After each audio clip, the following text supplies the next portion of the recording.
Peace and blessings to you, Star Family. Here we are, spiraling through outer space, and on July 28th, 2022, we'll have a new moon backed by the nourishing stars of constellation Cancer. It's going to lead around to a full moon August 11 with Stoic Saturn himself in constellation Capricorn. We're using constellational astrology, aka true sidereal, so we'll be talking about things as they are in the living skies. All forms of sidereal astrology represent a return to the roots and the original intention of astrology as we understand it historically. To learn more about true sidereal astrology, or the history of true sidereal astrology, the history of astrology, my personal practice, and a variety of other things that you'll just have to discover, please visit my website, oneskyastrology.com. Suffice it to say, if I open a web page and I open searching for new moon July 28th astrology, and I don't input the sign that it's in, I just search new moon astrology, the whole first page of hits will tell me that this new moon is definitely all about everything Leo. When we look at this new moon, if we were to look at it through a telescope, which I never really advise, because the new moon is with the sun, and we don't do that. But if we look at the heavens, if a lot better for the eyes to actually just sort of watch this video and take my word for it. But the new moon here is actually in the stars that are known as constellation Cancer and sidereal Cancer. Mercury is here in the territory of Leo, just as chance would have it. And Venus is in Libra. Going around, we can see that the constellation Aries is populated by the North Node, Mars, and Uranus. So we're going to be definitely spending some time breaking down this little trinity here. We have Aries, Chiron, Jupiter, Neptune, and Pisces. We have Saturn finishing up Capricorn, Pluto finishing up Sagittarius, and the south node of the moon in Libra. So as I talk about this new moon in this lunar month, that's how we'll look at things. In this video, we'll look at what I call the power points of the cycle in this way. We'll look at the four corners, or the new, waxing, full, and waning moons. Friends, I'm Michael at One Sky Astrology. It's July 2022, Cancer season. So let's take a closer look. The first thing that I'd really like to say about this new moon chart is that the intention of the new moon phase, I'm always saying that the intention of the new moon is about planting seeds, right? Planting seeds. I want to develop that idea. I want to add some nuance, because the actual new moon, that period of time when the moon's actually dark, isn't it good to start new things? When the moon is empty, there's no energy, there's no momentum, and there's no movement. At this time, it's very good to calculate the month ahead and make a plan.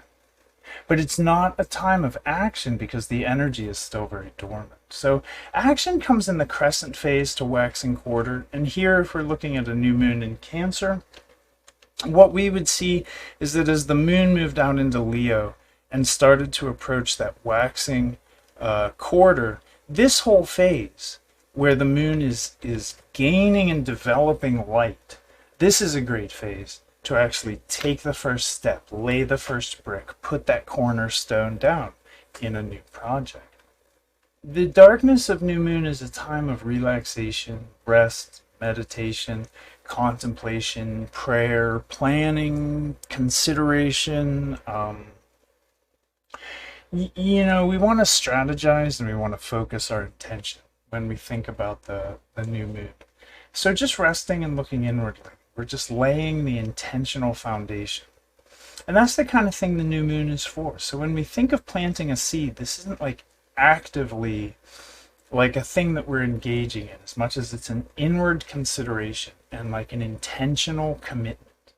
If it's an intention to produce something that doesn't currently exist, or to strengthen something that isn't currently robust, then the time to actively begin a new path of action a new process or to develop a new pattern in your life in alignment with the moons, that'll be when the energies are actively rising. So I wanted to kind of tease that apart, sort of differentiate that for everybody's benefit. Now, friends, let's take a look at this. We have a new moon in Cancer.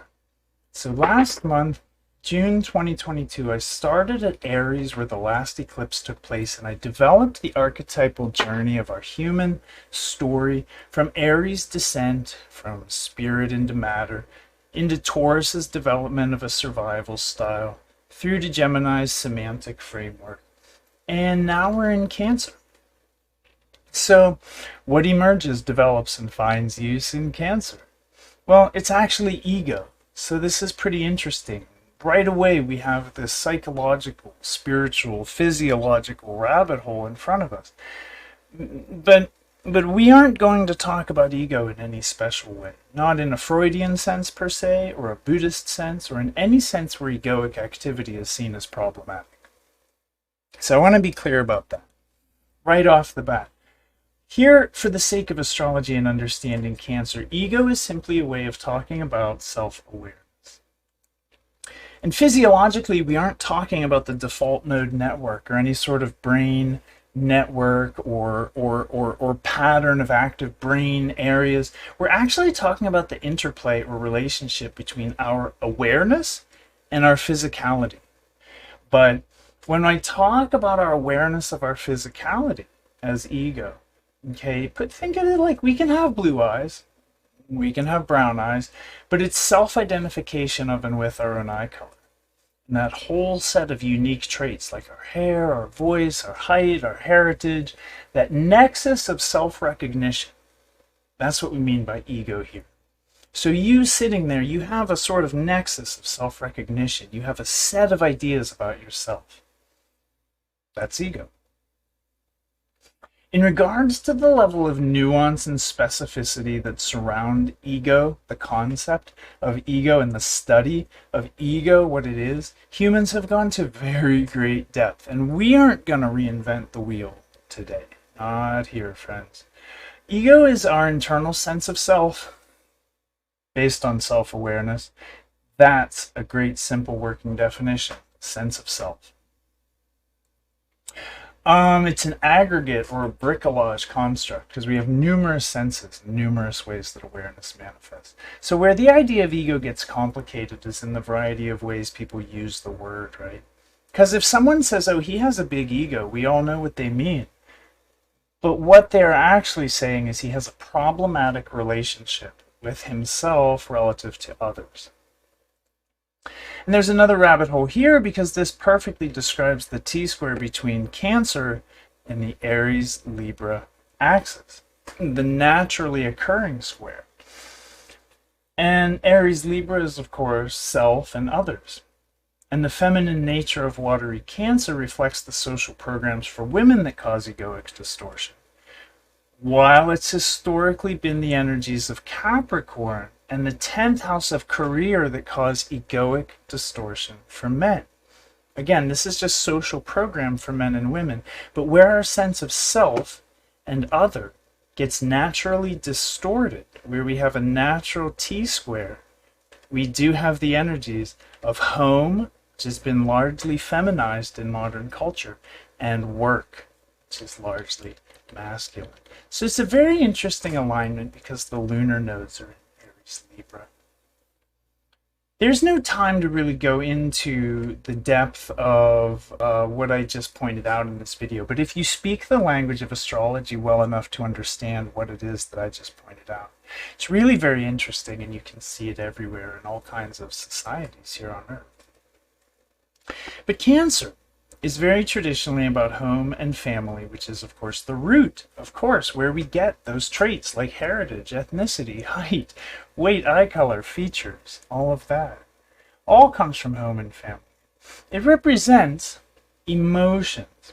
And if we're talking about ego as a key part of the psyche, which is emerging here, right, and developing here in Cancer, then the use of ego, in an evolutionary sense, is to distinguish us. So the use of ego in an evolutionary sense is to distinguish us. It's to create a boundary. So this is a way that the 4th house of egoic formation and the 10th house of boundaries and structures are the same. They're relating to each other. In Capricorn, we distinguish ourselves. We distinguish ourselves.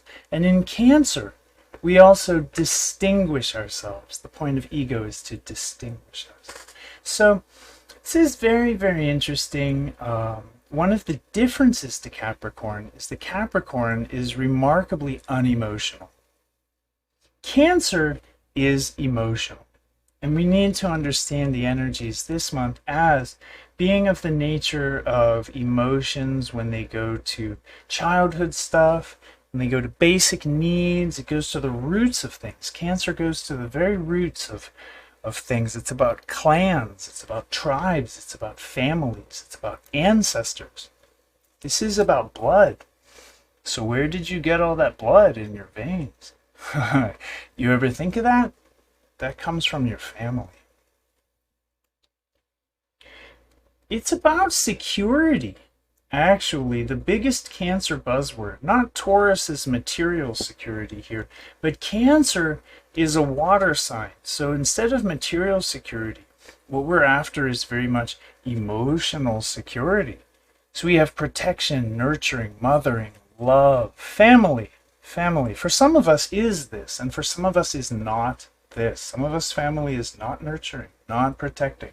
All of this is Cancer. Our early childhood experiences is Cancer. The caretakers, the parents resonant with Cancer, and what this whole set of stars is really, really talking about, and that's what it symbolizes and acts on, is family. These are the energies that will be activated this month by the new moon. Our emotions, family connections, how we distinguish ourselves in life. So any intentions we set related to that will be very strongly supported, and any kind of endeavors we work with in that area of self-identity are really favored this month. So even if you have an outward goal or some other projects that you're really focused on right now, pay some special attention to how this month your self-awareness is activated, growing and changing, and see how your self-image is being operated on. And not how others see you, mind you, but how you see yourself. And here with Sun and Moon in very supportive, very emotionally supportive Cancer, we have a couple relationships that Sun and Moon are making. So Sun and Moon are making a relationship to Jupiter. And Jupiter is in Pisces. Jupiter is stationed retrograde at the time of the alignment of new moon. So this is a massive blessing in that Jupiter's like special dance move is the trine. This is his signature blessing-giving maneuver. That's his best aspect. Venus tends to be the sextile, giving that really strong blessing. Jupiter, the trine. And the stationed retrograde is a real power stamp. What we're talking about here is a planet that's not moving in the sky, forwards or backwards, but is just still. It's just at that still point, just really focusing its energy, really focusing its intention down on us. Jupiter can show up in astrology as worldly or temporal blessings, just like money, property, wealth, holdings, and assets in general. But with Pisces behind it, it can reflect that transcendental spiritual nature. And with Cancer representing the personal nature, it's very likely that Jupiter will show up this month in his role as the guru, or the bestower of spiritual blessings, insight, personal confidence, the sort of intangible benefits that Jupiter also rules. So maybe not so much an energy, not so much an energy of worldly or financial blessing this month. But it's still there, this Jupiter blessing. And for some people, the financial aspect will be very strong. When Jupiter is trying a new moon, we can understand it as it's supportive, it's beneficial, it's auspicious, it's just good. It brings success, it brings gain, it brings opportunity, and a lot of hidden blessings that we don't have to plan for or angle towards. They'll just be happening for us. When Jupiter is trying a new moon, we can understand it as supportive, beneficial, auspicious, good. But Jupiter here is being squared by Venus, and this is a very classic signature of a time when we need to not rest on our laurels, not give in to the temptation to just kind of coast, okay? Things might come easily, but the problem is that we're often disinclined to work under this influence. And instead, the tendency is to pass with like the least effort possible, to miss opportunities that ask for effort. And so when we have this square, it's very important to keep effortful and to stay effortful and to keep our sort of our nose to the stone, focused on what we're doing, to not give in to laziness. Venus is on Sirius. Venus is on fixed star Sirius. This is the brightest star in the sky, and it's a great sign. It means both the benefics are sort of specially emphasized at the time of this new moon, with Jupiter being stationed and Venus being on Sirius. But let's not fall under the lull of self-satisfaction here, because we'll get a lot more out of this month if we don't delude ourselves into thinking we're further ahead on our spiritual journey than we actually are. Or any of the Jupiter-Venus square effects that can manifest as basic laziness. But instead, it's a time to resist those urges and ride these blessings in our lives through continued gentle work and effort. And even greater gains will come, especially in the spiritual dimensions, if we put effort forth at this time. Even if it seems like amazing things are happening and we don't need to work to make them happen. Even if it feels like that, don't slack, and you'll be glad you didn't. That's a big message this month. And we have this new moon widely opposite to Pluto. So the moon and Pluto are a pair, actually. The Pluto reflects our soul's need for evolutionary transformation, and the moon reflects our conscious ego need for emotional security. So what we have, Pluto is our soul level needs, okay, and moon is our ego level needs. And the sun moon and Pluto are a pair because sun and moon are the core of the conscious mind, and Pluto is the unconscious, or the deep mind. So looking at the natural energies of sun, moon, and Pluto, we see a big opposite energy. It's a big opposite energy. We have a natural opposition, and then we have an opposition in the sky. A natural opposition may have the effect of setting our conscious minds or our ego minds against our deep self. So we can have our ego in one direction and our deep unconscious mind sort of at cross purposes. This is what psychology calls the unconscious mind, Pluto. Hermetic science and astrology, we do call it soul. And this kind of conflict between the ego and the soul can affect individuals as well as companies and corporations, groups of all kinds, even nations. So as we see the month of July give way to August and this lunation unfold, be mindful of anything that might represent a split between conscious desires and deep unconscious desires. And use this opposition in these situations as a chance to explore connection between them, possibly even reconciling some of these paradoxes. There's always a connection between the ego and the soul. Sometimes we just have to explore or dig or even be aware of it to find it. We're going to look at another formation. This doesn't affect the new moon. The new moon was in relationship to Jupiter and in relationship to Saturn, and that's all this month. But we have to look at Uranus-North Node Mars because it's T-squaring Mercury in Leo and Saturn in Capricorn.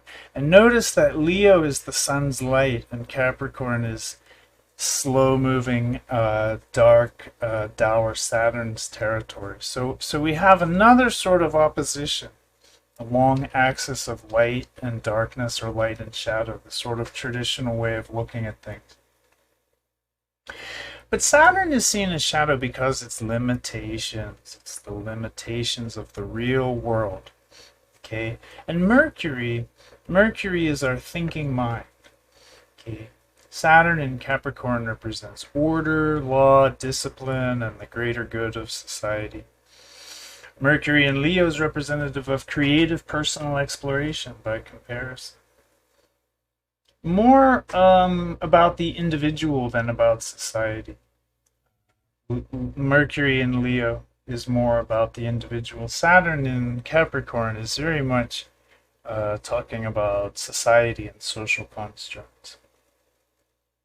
And this contrast may relate this month to Uranus-Mars-North Node, which we'll look at further throughout this video. These three stay relevant to the very whole cycle. So we're actually going to take a look at that when we get to the full moon segment of the video. And look at that. We'll look at that very closely when we get to the full moon segment. In many ways, they're really the main event. These three are the main event: North Node, Mars, Uranus. And it's one of the really notable transits of the year, actually, one of the really notable transits of 2022.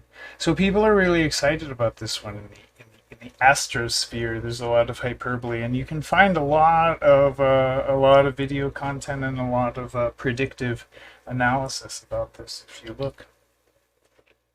All I want to say about that conjunction right now is that these three are plotting big change, and their style is splashy. It's vibrant, it's revolutionary. But Uranus is science, it's progress, it's radical development. And the North Node likewise resonates with the future and that which is developing consciously. Right? Mars is lending the authority of his jurisdiction over Aries here, so I don't see any limit to the forceful or even violent nature of what could happen this month when we look at world events. And I would expect to see this alignment presage vibrant movements forward evolutionarily, relating to technology or scientific development, and these may challenge and change the societies they affect. And due to the resonance with the last eclipse in Aries and the fact that the wave of power set in motion by that eclipse cycle is now peaking as we're here in Cancer season, I'd say anything could happen. We'll break that conjunction down. We'll break this conjunction down a little bit, a lot more actually, later in the video. So overall, I think that if some kind of radical event or upheaval were to happen, that we would be, generally speaking, well held, well kept. That Jupiter and Venus are here, and they're activated. So we do have some strong blessing activation this month. Likewise, on a more personal level, if we can keep from slipping into laziness, the opportunity to make gains this month, inner and outer, is actually very profound with the benefics so activated. The trick, I think, is to recognize the urge to over-relax and simply counterbalance it by putting some effort into things. But whatever happens around this time, friends, remember to turn your eye inward. Remember to turn your mind's eye inward and observe the qualities of your own self-identity.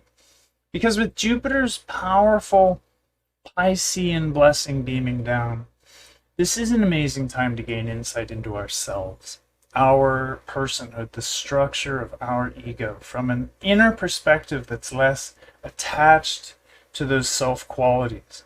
And when we bring mighty Pluto into the mix, we have an opportunity to touch the truth of our own deathlessness and see the relativity and ephemeral nature of everything that ego represents.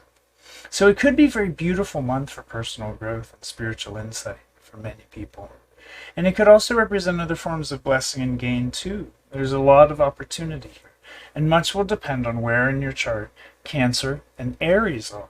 So if I were someone and I was watching this video, I would get very interested in what in my own chart this Cancer represented and what in my own chart Aries was doing. Is this, what house do they represent, or what's happening here in my natal chart? What is this activating very specifically for me? And with that, friends, I'd like to move on to the waxing quarter moon. Yeah, so the intention of the first quarter moon, or the waxing quarter moon, is actually sort of the emergence, the development of the idea of the cycle. So in between the low energy of the new moon and that peak high energy of the full moon, we'll go through a waxing phase and we'll build. So the waxing quarter is like a peak time where work and where just a lot of dynamic tension around the development of something. It's sort of pushing out its shoots. It's poking its head out of its egg, right? It's tapped its little hole and it's emerging, and we're seeing, oh my gosh, what is this? What kind of bird is this? What kind of tree is this? Metaphorically, we're seeing at this time of the first quarter moon what's really happening here. And the moon is in the South Node. The moon is with the South Node, fam, in early Libra. That's what wants to come out of my mouth. And the South Node is resonant with the past. And Libra is often thought of as balance. But you can better think of Libra as interested in and trying to learn balance. I really mean it. This Libra is great, and I love Libra, but it doesn't mean these people are balanced. And when planets move through Libra, it's not a magic spell that just balances all the imbalances. No. What we have is imbalance becomes heightened because we're learning balance. So all our imbalance becomes centered. It becomes focused on because we have to resolve those things. So that's what happens in Libra, never more so than with the South Node here. The moon is opposite to this Mars-Uranus-North Node formation. And this and the big square from Sun in Cancer ensure that whatever big change Mars-Uranus-North Node represent, it's going to be linked to the development of the collective consciousness here on Earth through Sun and Moon. So whatever is going on, it looks big. It looks big. It's 5th of August in this chart, and whatever's going on might have already happened by now. But Uranus is very timely. When Uranus makes a contact, usually the action or the event that it correlates with will take place exactly on the contact. And with Mars and Uranus in Aries, square Saturn in Capricorn, we could experience a lot of pushback against frustration. We could experience a lot of frustration. Actually, we could experience inhibition, but we could experience emergence, actually, in spite of that inhibition. That's one thing that Uranus and the North Node being here will sort of strengthen the power of Mars and the power to punch through. So obstacles, Saturn, inhibitions, doubts, they'll approach, but we have a good chance to really not just confront them but overcome them, if that's something that we want to do, if that's where we want to put our energies and our efforts. That's very supportive at this time, this month generally. So we're starting to see some more serious tension here, right, with strong marks of split and dichotomy. Venus is actually here in orb of Castor and Pollux, the two twins of Gemini, the two sides of Gemini. She's opposing the planet of extreme split. That's Pluto. And with Moon in early Libra, this is all about being split. Same with South Node. And the time of the waxing quarter here, paradox, dichotomy, the dual nature of things, and any kind of polarization could be heightened very, very strongly. All right, friends, it's time for the full moon. So let's take a look It's August 11th, 2022. We have a full moon opposite a Leo sun, and the moon is with Saturn. Capricorn. The full moon is the power peak, the high point, the crest of the wave when we look at the astrological cycle. To have moon Saturn in Capricorn, wow, Saturn classically rules Capricorn, so they're both carrying a lot of this energy. Saturn is resonant with Capricorn. And what is it? What is Saturn in Cap? Well, it has a lot of layers and dimensions, so just to paint a little picture, Cap and Saturn are actually overwhelmingly about transformation. Okay, now that's not something you hear in a lot of places, but I'm going to explain that to everybody. Just like Pluto here, except it's slow transformation. Okay, Saturn is actually very kind to us in regard to transformation because he's very slow and stepwise and patient. And that sets things up so they're actually very stable. Okay, Saturn represents equilibrium in flux. I mean, everything's in flux. The universe is in flux. A static state doesn't exist. So let's just say Saturn represents equilibrium. But through the processes of our life, Saturn represents equilibrium in flux. That's Saturn's special medicine. Pluto's transformation, by comparison, Pluto, this planet of transformation and change, is ruthlessly disruptive. And Uranus, another planet of transformation and change, is famously just impartial and also famously disruptive. But Saturn's change is diabolical in that you don't even know that something's happening until it's happened.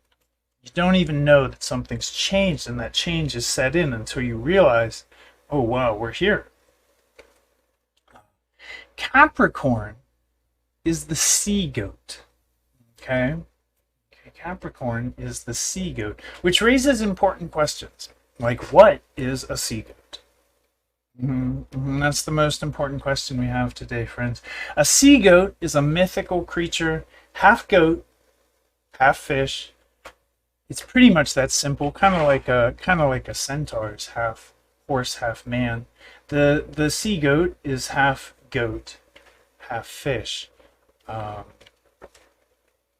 You can find pictures of them out there, especially in the astrological mythology. I'd put one up on the screen, but it's half goat, half fish. It's really not that exciting.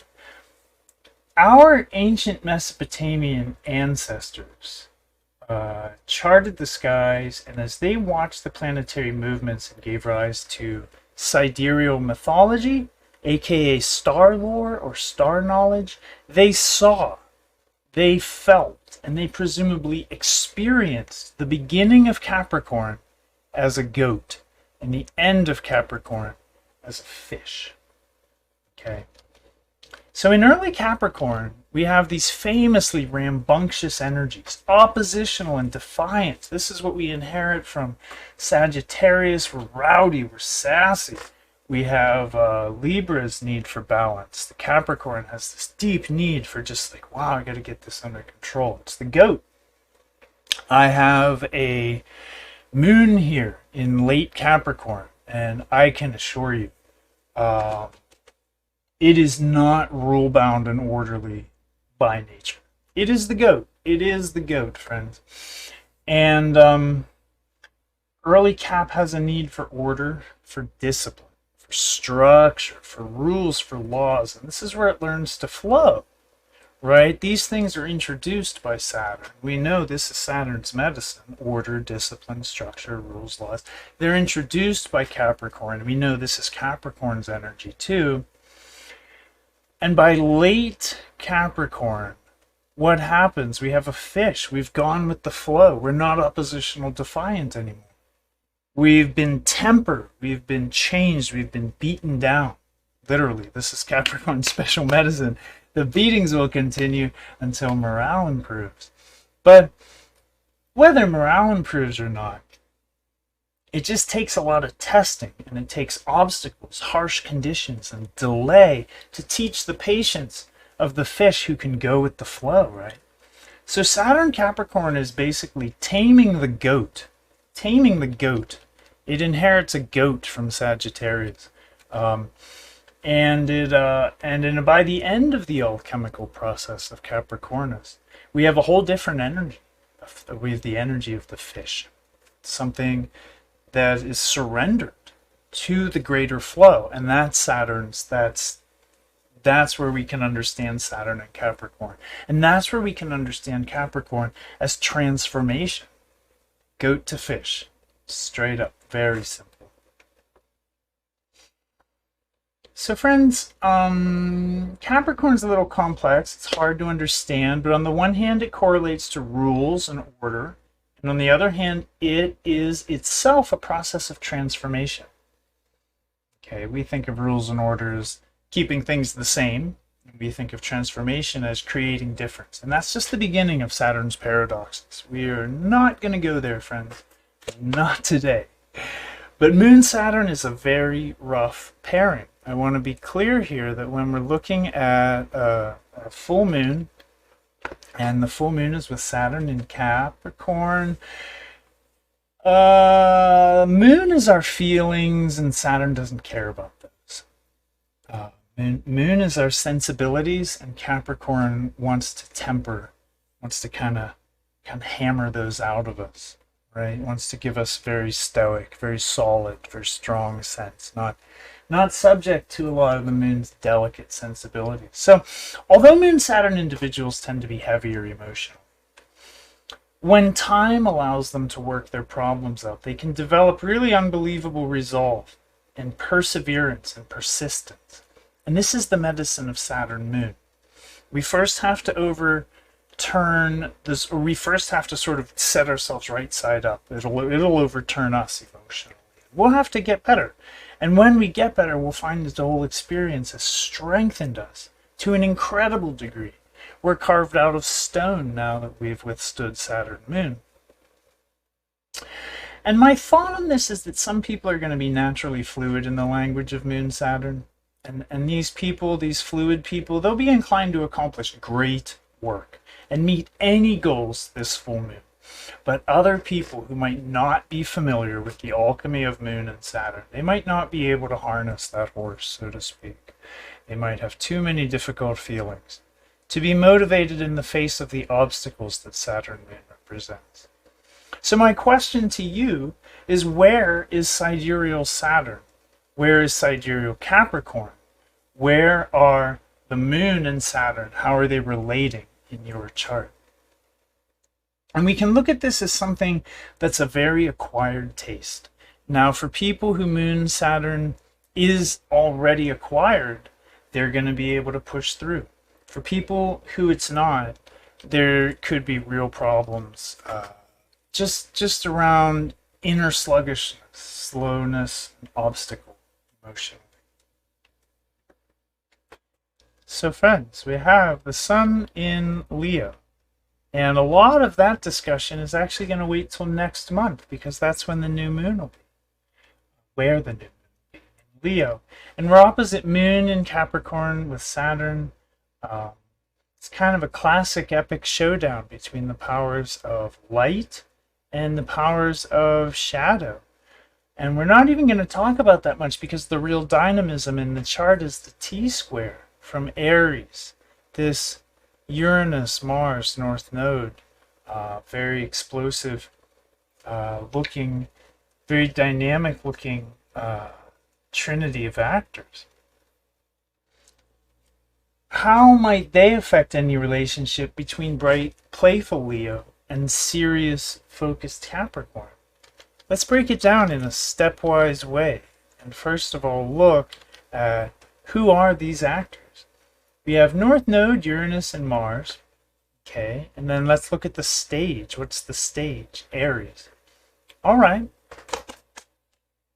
As I cover this, and we're looking at this chart, we're looking at a chart for 11th of August, and Mars is moving very quickly, already into Taurus at this time. But we're going to talk about it in terms of the conjunction a couple weeks prior.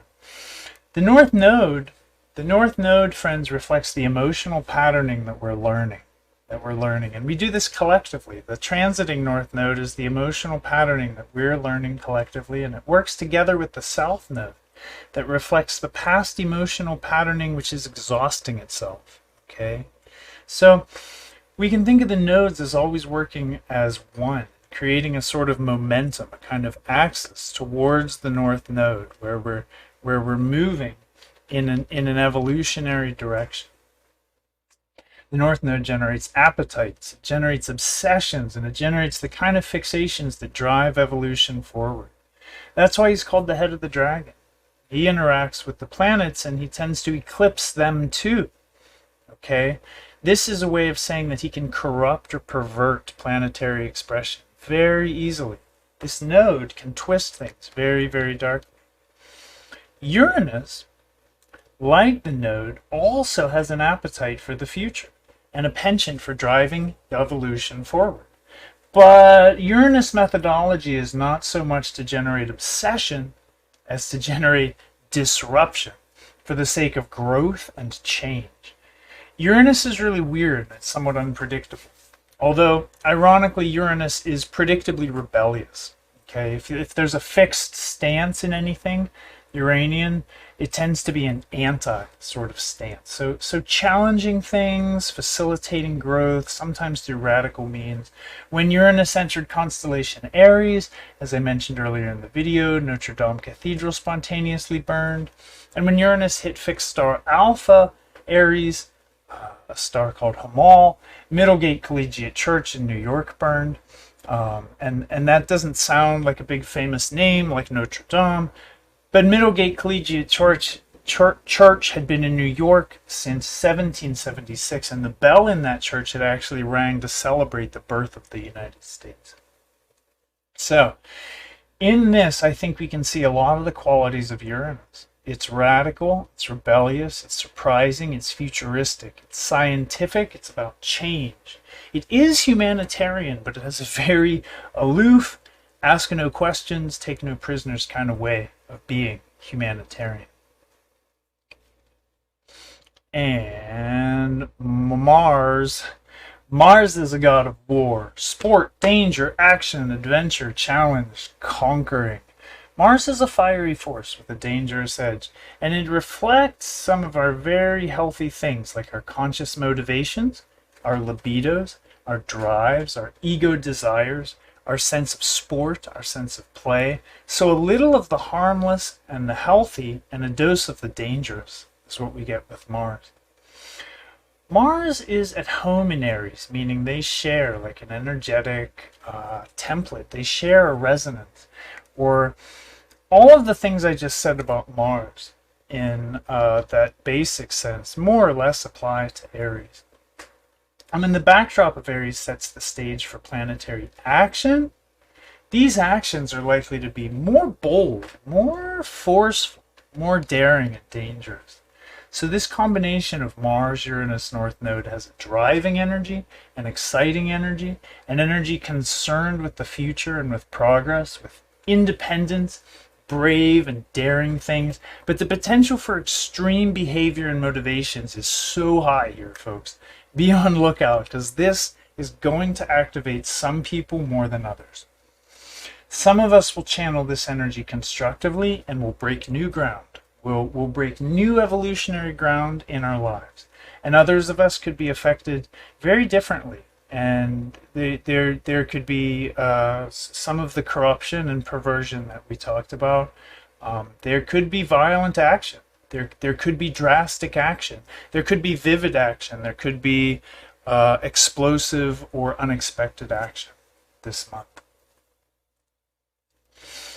It's a hell of a month. It looks a little intense for me, and I hope I'm wrong. But I wouldn't be surprised if we saw some kind of major event or a wave of events that could be surprising, unpredictable, vivid, forceful. All those are the words. Something like that remains highly charged from the new moon throughout the full moon and through the entire lunation. So this full moon sees Pluto trine to Uranus, North Node, and Mars. Okay, we have Pluto in Sag, and he's trine, very strong trine to Mars. So this alignment is just so highly charged, friends. So highly charged, and the context of the alignment gives it a profound charge. When we talk about a charge like that, we can think of it in terms of an electric potential for discharge. So something's going to give this electricity, this vibrant sort of crackling energy. You can't just it's going to do something. It has to go somewhere. It must express. The archetype of the sun in Leo is everything that is golden and of the nature of light and warmth.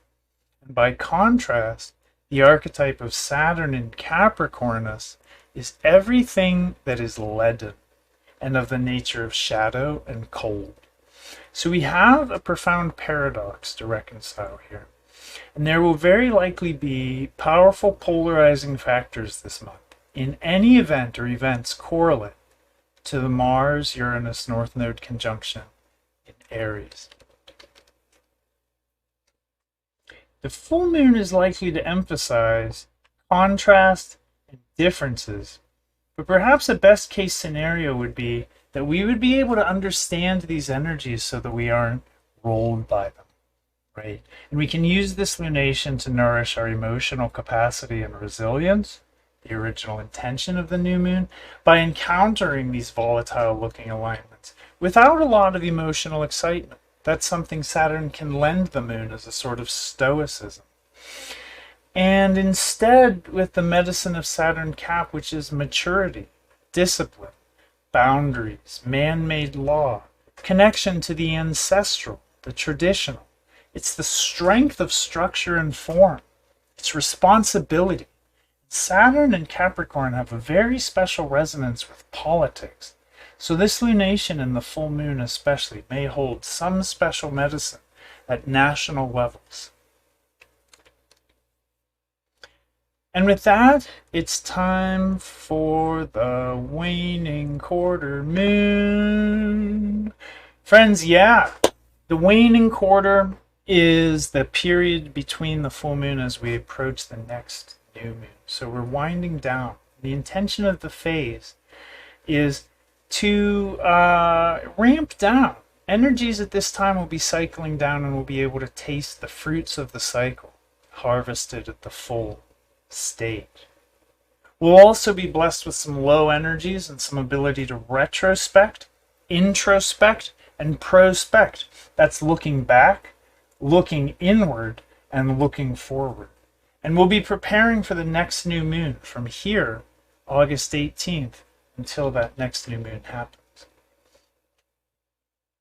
Moon Mars-Uranus-North Node remains emphasized. This whole thing now is joined by the moon, and it's connected to collective consciousness, reflected by the moon.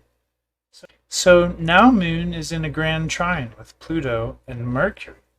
And this is very interesting. We could be considering things very deeply here.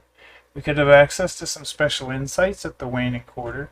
And we could be having to consider, right? We could be really having to very deeply consider whatever it is that North Node, Uranus, Mars ends up being. What if this ends up being an action or an activity, a world event? We might be really deeply compelled by this month. We do, at the time of the last quarter moon, have many close trines. We have trine moon to Pluto. We have trine Venus to Jupiter.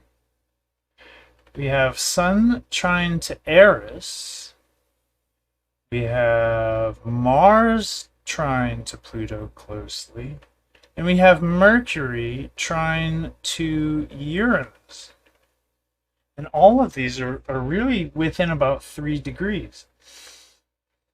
You know, there are some close squares and challenging aspects, but I do think that in our taking a look back at the cycle after it happens, right around the 18th of June, we're really going to be blessed with a lot of ability to have some of the insights and realizations that we need to have in order to move forward in our best way. Energies may remain quite high, especially around this party in Aries, as we move towards the next new moon. And this next new moon, we're just going to take a sneak peek. And I want to be really, really clear for the sake of the video. This is the 27th of August here. We're in the DeLorean. We're back in the future, and we're looking at the next new moon. Not this new moon, but the next new moon. It's in Leo. It's in Leo, so we'll be looking at Leo and everything that Sun in Leo has to say that we didn't listen to this month because we had too much else going on. And we have Venus square Uranus. We have Venus square Uranus to 8 minutes. Very, very close square. Mars, Pluto, Mercury are forming a grand trine.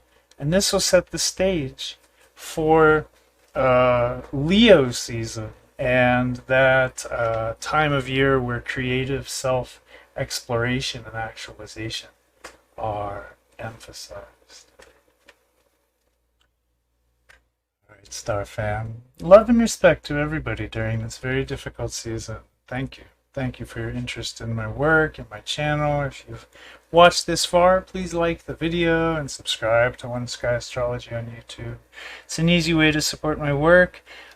Stay tuned. I make monthly lunar cycle videos, and we'll be back. We'll be back next month, and whenever there are very important alignments to cover. Ciao, friends. Thank you and goodbye.